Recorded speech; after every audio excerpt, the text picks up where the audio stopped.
You are listening to the Syncretism Podcast. I will be talking about what syncretism is, why it is important, and the areas of research it relates to. You can subscribe to my YouTube channel at Kevin Maxwell, or you can send me an email, which you can find in the description of this podcast or video, wherever you may be watching it from. So I just wanted to take some time to introduce this concept of syncretism. I want to talk about why I believe it is important for the age we're living in, for the stage of development our civilization itself is going through. And hopefully I will be growing this podcast and making it into something people can actually access and listen to for a longer duration. There's obviously a lot to say about syncretism, and it is for everybody, even though it may not feel like it's for everybody, or it won't appear at first to be like it's for everybody. But I truly believe that it is, and anyway, so maybe I should start there with explaining why it's not going to feel like it's for everybody. And again, I want this whole tone to be like sort of like entertainment or something for fun. Obviously, if you have too much attachment to certain ideas or ways of doing spirituality, then you're not going to be as excited about syncretism. And I'll get to what syncretism actually means in a bit, but I think you'll begin to understand when I explain how to approach it. So my personality type is the INFP on the Myers-Briggs test, and my driver is authenticity, and I have a tendency to pursue knowledge and not really connect it to my emotions. I think about things theoretically, so it really suits me for this kind of topic, and I like to look at things in their actual context. So yeah, whenever you syncretize anything, or you compare religions, because that's what we'll be doing, you end up with universal truths, or truths that have to do more with reality and are more pragmatic and practical than you would otherwise, and you end up with a more harmonious worldview because you've tested your ideas against other ideas more fluidly than most have.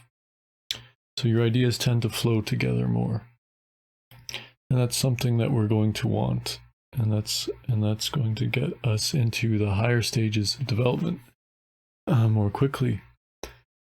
So it's good to combine something like this with meditation. So it's good to combine.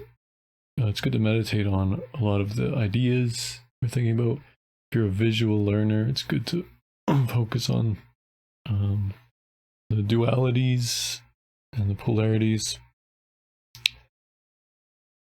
And you'll end up being a little bit of a Zen Buddhist, I think, if you keep going down this road. Because Zen has to do with dualities and balance and things like that. So, but that's not particularly what we're pursuing. We're pursuing something much larger and more all-encompassing, and we're going to be more willing to go to places that something as particular as Zen Buddhism won't go. So we're going to be responding to every religion We might be talking about one religion in one podcast episode, and in the next one we'll be talking about a different religion, and then we'll be pulling apart. Okay, what is the core truths here? What's the nugget of gold? What's the distilled wisdom? And how can we make that or implement that into our lives in a philosophical level, in a practical level, and with where we are at in our development, and how can we evaluate where we are at in our development and feel safe to do so in the process. So that's some of the groundwork we're going to be laying. So the first episodes are kind of going to be defining these words, because we need a new vocabulary to understand a new topic. For many of us haven't heard of syncretism. So another way people have described syncretism, and the way which I came to understand syncretism, was through astrotheology. And so that gets into my story a little bit. But astrotheology, or you can call it astromythology, is the study of ancient astrology, astrological language, as it was used to develop and to create the storylines of mythology and theology, or religion. And so in theology, this means God, right? And ology is the study of God, or the study of, because it's the logos. So you go to school and you have all the ologies, and so we're looking at, in one sense, astrotheology, because that has a lot to do with syncretism, because it has a lot to do with where the religions came from. So we're going to be looking into the origins of religions, how they began, and how that relates to the human psyche.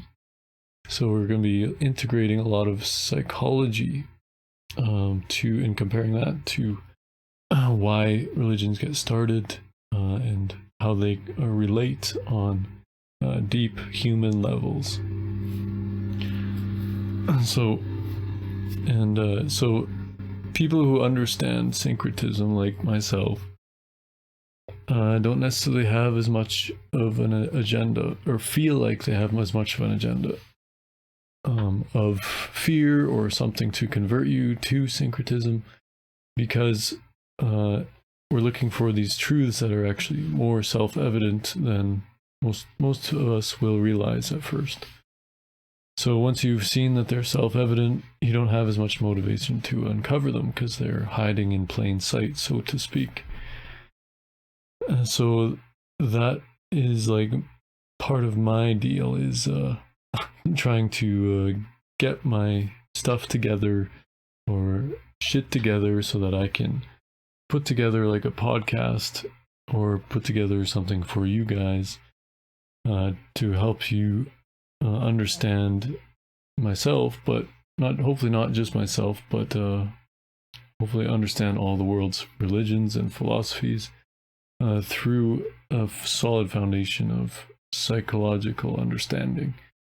So I am a psychology student, and I've read some books, but again, we're getting into such a broad topic that it's going to, we have to like kind of think of it as like a 3 or 4 year journey, where we're going to be kind of touching on different religions, but asking the right questions as we go along, so that we aren't losing ourselves in specific ideas or topics and wasting too much time.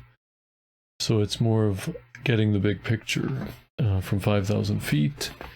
And then from there, that is going to help us understand ourselves in the microcosm of the self. So, yeah. And I guess that's kind of a complicated way to say it. I hope it made sense, but that's why I'm going to spend time on this and repeat myself where I need to. You guys can ask questions as we go. I will try to not to repeat myself too much. I want to each episode to be valuable in and of itself at the same time. But we are going to be touching on similar topics, like certain archetypes, like the archetype of the sacrifice. My background is more to do with the Bible and Christianity, so I will be talking more with that in mind. However, I have read the Mahabharata, and I'm reading the Tao Te Ching, and I've read the first 100 pages of the Book of Mormon, and I've started reading a little bit of the Quran. So again, there's a lot of different books. I started reading into Egyptian astrotheology. So I guess that's me just qualifying myself to do this as well. And I guess if you guys like it, then hopefully you can share it, and hopefully you will keep listening and support my work. So I'll likely have guests on as well. I do like to interview people, and we're going to see how things go from there. But yeah, in the recent days period, I've been actually reading. There's this book out called The Subtle Art of Not Giving a Fuck, and that has to do with again, it's all this kind of the same philosophy of non-resistance, and that has to do with basically accepting reality, self-actualizing, so that you're not resisting things that don't really exist, and you're not resisting imaginary fears, and you're not resisting what you don't need to even pay attention to, but you're focusing on what matters and what counts. And maybe you need to take a look at your past experience and think about that realistically to come up with that. I know that I've had to reflect, take some time alone, and just kind of redefine my own boundaries around what I've actually learned. And that's kind of helped the whole understanding of syncretism around, because as you transform yourself and as you recreate yourself, and as you grow up just naturally, you will become somebody who can identify with more forms of life. And that seems to be the progression in the science that we're being given. And so yeah, and so we can even like start with a map of that, like so what's going to be core to understanding syncretism is going to be integral psychology, which is Ken Wilber. I'm reading one of his books. He has interviews on Audible called Cosmic Consciousness, and he lays out sort of the 7 stages or chakras, or the feast systems. This number 7 comes up a lot in these ancient myths and in the universe. So again, that goes to the numerology that's connecting everything. Numbers are very core to all of this. Sacred geometry, the flower of life, and we see that in a lot of these texts, like the Book of Revelation, and the metaphors of nature. And so yeah, we're gonna get into some of that. But yeah, I guess I could talk about these stages of development, because basically society right now is kind of at this postmodernist stage, and the danger people are perceiving around that is that there's multiple truths out there, and to the point where I think maybe there's a few people who are saying there's basically no truth or they're at least invalidating what truth each person might have, and that's where it gets dangerous, because nobody's really smart enough to be wrong all the time. And so the 7 stages of development, or you have the Fowler's book, 7 Stages of Faith, gets into basically what happens when people grow up. They go through different paradigms to make sense of the world that they're living in. And the first one is the archaic stage. So this kind of goes to the caveman sort of idea, or the little child, because it's going through the lifetime of a human. And basically this is where the child is thinking for himself, but only through the perspective of his parents. And so he's egocentric. He's basically only aware of himself, and he's basically just doing and performing the conventional wisdom, or the wisdom of the world around him, doing what his parents tell him, without regard to thought or critical thinking, right? So everybody starts at stage 1 in their life. So that helps even out the playing field. It helps us realize how the world could change or might change in the future, because people are always going to go through these stages. And then there's stage 2, which would be the magical stage, and that's where people look at the world around them, and they have this sort of awakening that they can basically change the world around them through manipulation, or this idea of, I'm going to move that thing because I'm going to, basically it's magic. I can basically push, have these psychic or magical abilities. It's like the child who's trying to move the ball across the floor with his mind alone. So he thinks he can manipulate the world around him in his favor to help him. And that's basically my understanding of the magical stage. And then you have this 3rd level, where people have this awakening, and it's the mythic literal stage, where they realize that there's something else in the universe that can help them do or manipulate the world around them for their own good and for their survival. And so that's called the mythic stage generally. And so people get caught in that, and that's basically where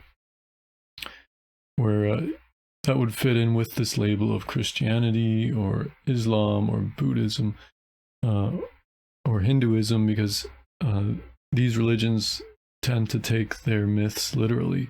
So they each have their own sort of version of history, but from what we understand nowadays, these are more myths that have been taken in such a way that they've been interpreted as their history.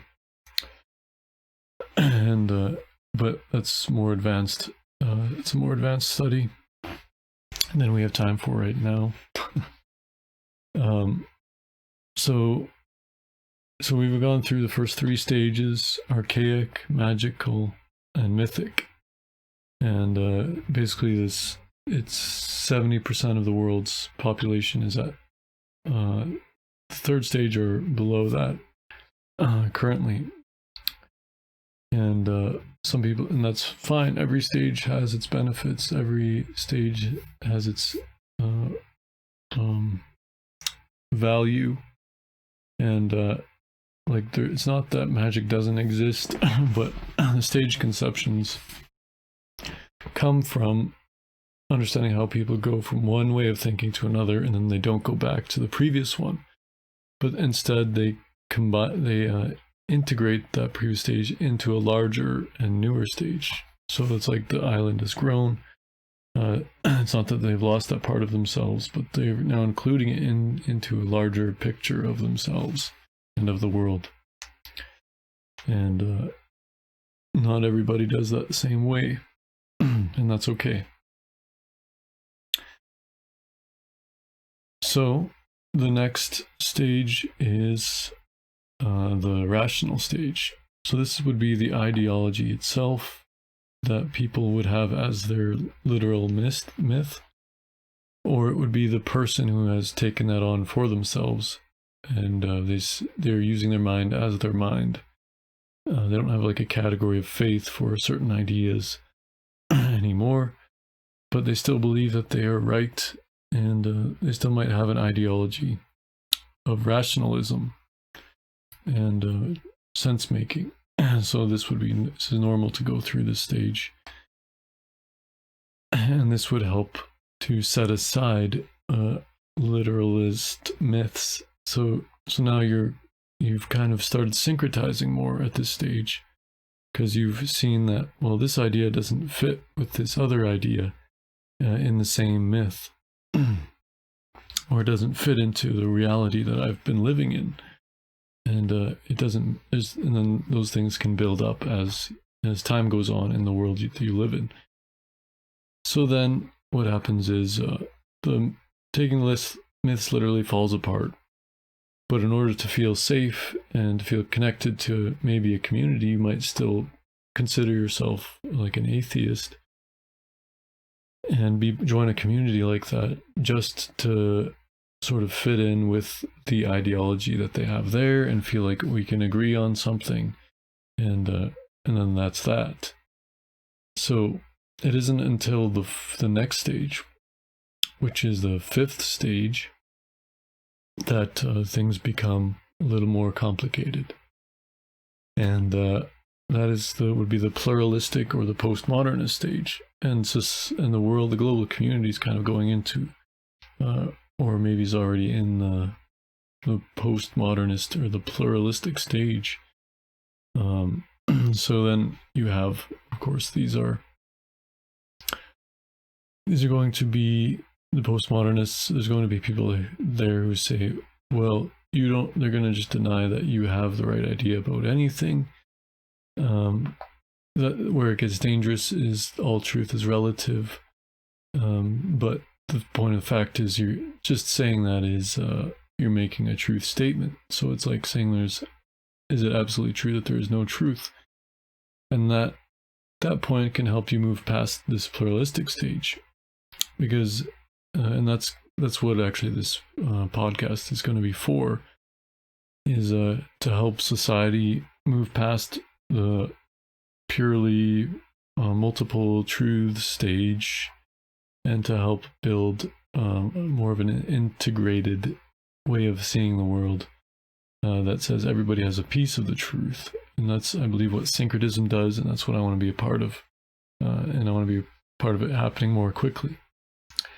But so I believe if it becomes more popular to talk about syncretism, and if I can make it more entertaining in some way, then we can use that with meditation.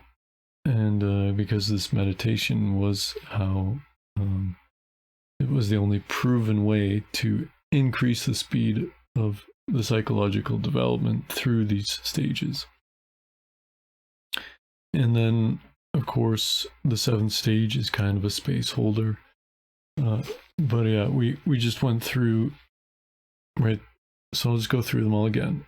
As archaic was the first, magical was the second, mythic, literal or mythic is the third. The fourth was the rationalistic stage. The fifth was the pluralistic stage. And then to get past that, we're getting into the integral stage. So that's what this Ken Wilber has come up with, these stage conceptions. And he's been studying this sort of psychology a lot longer than I have. So so I trust him more than I would most. And this sixth stage would be you've integrated the pieces of truth that are in all these different ways of thinking, and it's kind of like you've brought together the Eastern philosophy and you combine it with like the Western psychology now, and you've taken what was true about these different views and you put it together and you've you've come up with new experiments, new research, and or even maybe we're going to inspire some of that as that happens, and we'll become more integrated and we'll become more realistic, self-actualized, and synchronized in our communities. And we're gonna still have all these issues, and people are still going to go through the earlier stages, but we'll be able to relate to everybody on a better level the higher we go. And a lot of growing in that has to do with dealing with your emotional trauma. And because if your center of gravity is at like a pluralistic stage, you're going to have a lot of difficulty relating somebody who's at like a mythic stage. And unless you've dealt with your trauma or that part of you that's still disgusted about those beliefs. And but that's your mind coming up with the boundaries it needs to to be where it is, and to not go backwards. So it's not like it's a bad thing, but you just don't need to. It's just certain things fall off of you as you grow. It's like shedding the skin on the snake. So yeah, I wanted to talk about that. So I'm glad I've done that. And then the seventh stage, or the seventh chakra, is called the transpersonal stage. And as far as I understand that, that's like a space holder. That could be what the consciousness truly is, and that's the thing that can be whatever it wants to be. And that's the thing that was initially descending into these stages in the first place. So I think Ken Wilber talks about stages beyond that we might discover. But I think that is about as high of a stage you could get, is to be transpersonal. So for now, I understand it as the highest stage, but I could be wrong, of course. And I guess that's why he talks about stages beyond that. But that's not really helpful to me right now, if I'm only at just getting into the integral stage. So I still feel like my center of gravity is between this pluralistic and an integral stage, kind of like most of society is at our best, even though a lot of humanity isn't there quite yet. I feel like that's where I am, so I can only really understand where I'm at and below, because that's all I've experienced, and I shouldn't really be believing things that are outside of my experience too much. So I'm going to keep things more realistic. All right, we're back for part 2. I know some of that might get a little bit tedious or boring for some people. My goal is to balance like what is going to be fun and intuitive and practical with what is more rigid and ideological. That's kind of like the yin and yang of the state of consciousness. You should be like diving into the unknown, but you should always come back to what you do know, and the structures and the systems that you understand. And that's where the homework is done, and that's really where you create this sort of order in your memory that becomes your habits, that helps you structure your life and actually create freedom. So that's how structure paradoxically is freedom, or implies freedom, just like and so you become more aware of those things as you meditate on the zodiac or the yin and yang, and some of the symbolism that we're going to get into. But I started talking in the first half about these stages of psychological development, so I'd like to continue talking about that in this part, or this half of the episode. And I'm just noticing a little bit of my video is slowing down a bit. I think my computer is getting a little old, so again, just to encourage the donations, because then I can upgrade my equipment some more. But we'll see. I might be able to make do here for a while. I think this is going to work out fine for the audio portion of the podcast, and I am going to try to make this for the audio specifically, and hopefully I can get this onto the things like the iTunes store. But yeah, so but yeah, as we go into the second part of this, again, I'm not trying to spend too much time planning these episodes. I'll have a little bit of loose structure, but I also want to be spontaneous, and I want to give you guys what I do know and that what I keep in mind, because that's what's important to me, and then that's what's going to be important for you guys as well.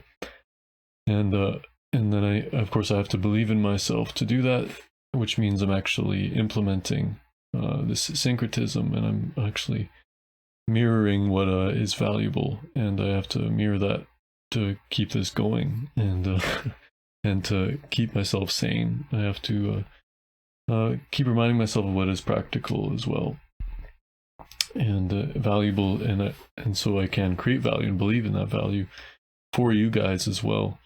And I think it's going to be fun to do it that way. But yeah, with back to these stage conception, I think it's cool because these 7 stages are kind of chosen because they came from these 7 chakras, or the 7 colors of the rainbow, or the 7 planets.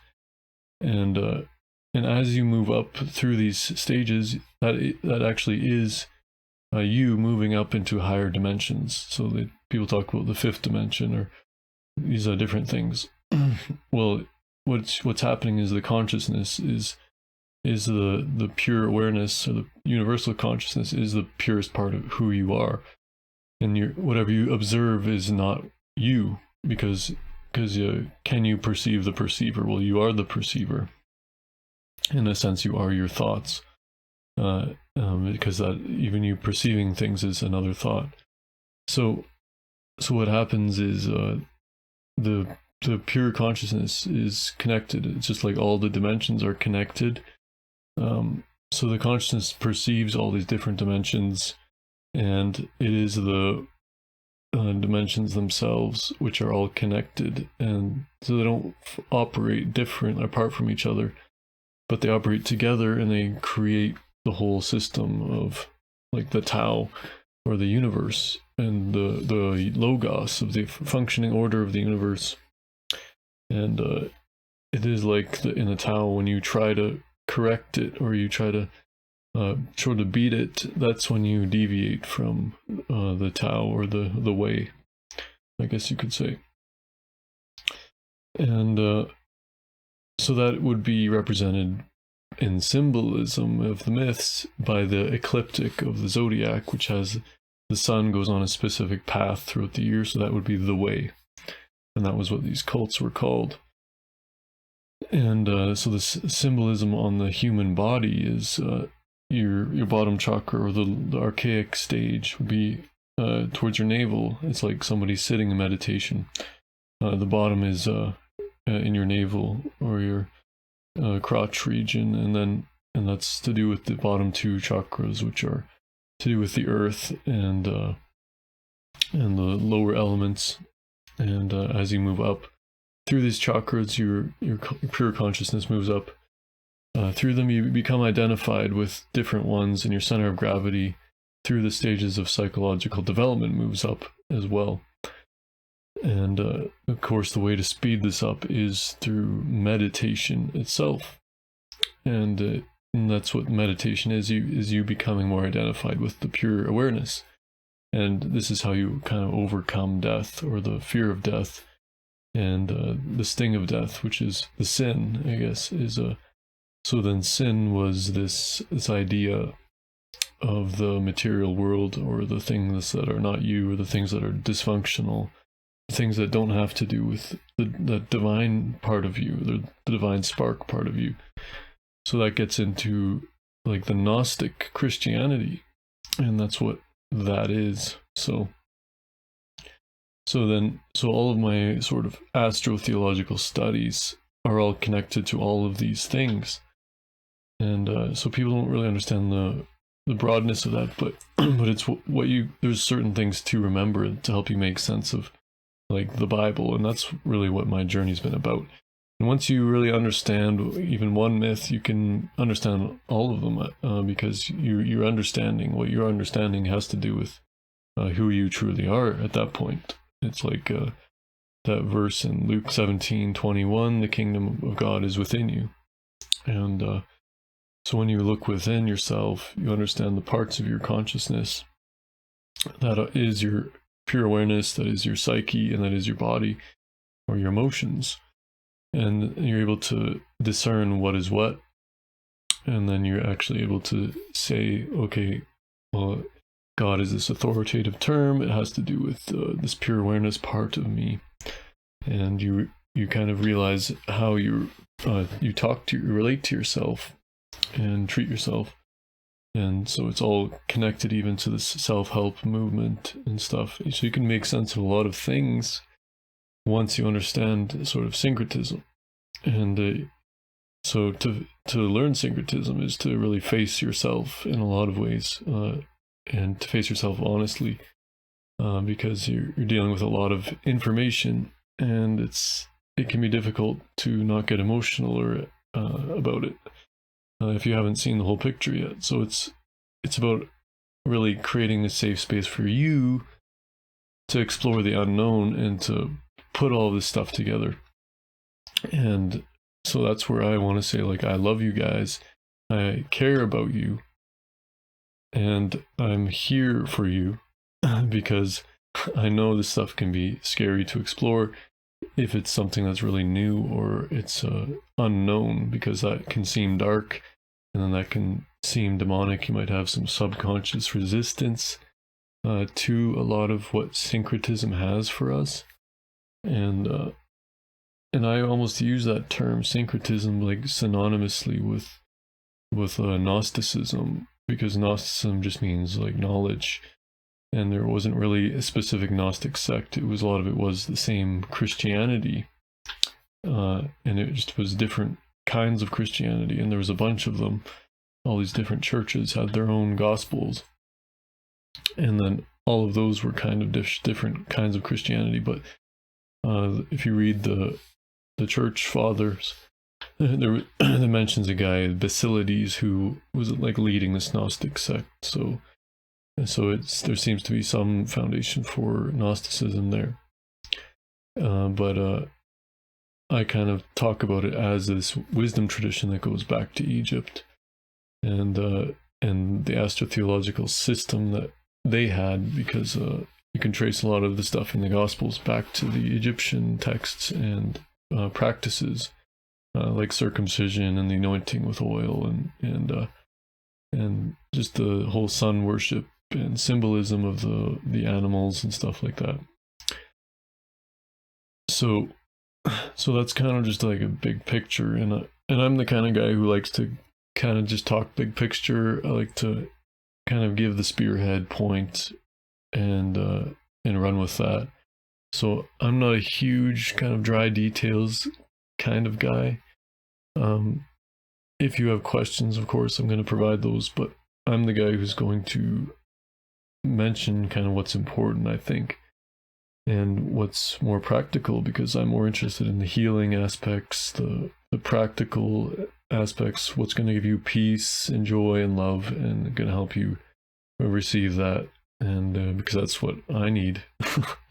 and that's going to actually help more people to implement it in their emotional lives and give them healing emotionally. I think some of this understanding is going to accomplish that. So, because you're going to be able to understand humans in general better, and that's going to improve your life. So that's like there's the Myth Vision podcast, which I helped initiate, and Derek Lambert's running with that right now. And he's getting more into the ideas and the historical side. I guess what I'm more interested in is what is actually, like, what would be a valuable principles to live by today. And that's kind of how I'm using syncretism.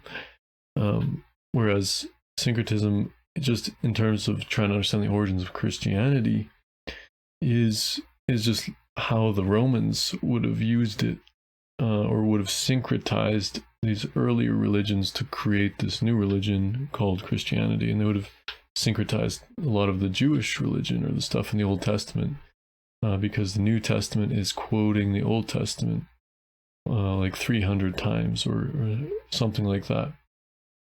And a lot of it appears to be copied.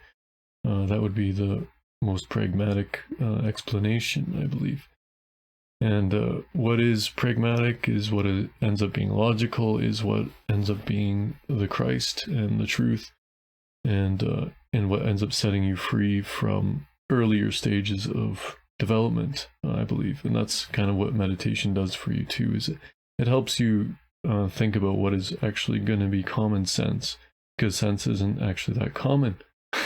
And that's what I realize more and more is we have to think for ourselves. We have to be honest with ourselves, and there's certain conflicts that are just okay to live with at some point, and that's how you can really be yourself, is to not push too many boundaries, but to have boundaries, and to create those boundaries. So that's kind of like a bit of an explanation of what I wanted to get off my chest for this part, I guess. But yeah, I think I'm gonna have more fun with it. There's gonna be times where just I'm going through some details, or I'm trying to paint a mental picture where it could be boring. I'm going to mix in some music, hopefully, with these podcasts. Probably heard it now if you're listening to this. And I'm going to just get creative with this, and I'm going to explore my own creativity, because that's part of who I am as well. So yeah, yeah, I think I might end it here. Thanks for watching or listening in, and I hope you guys have a good day. Yeah, thanks. Bye.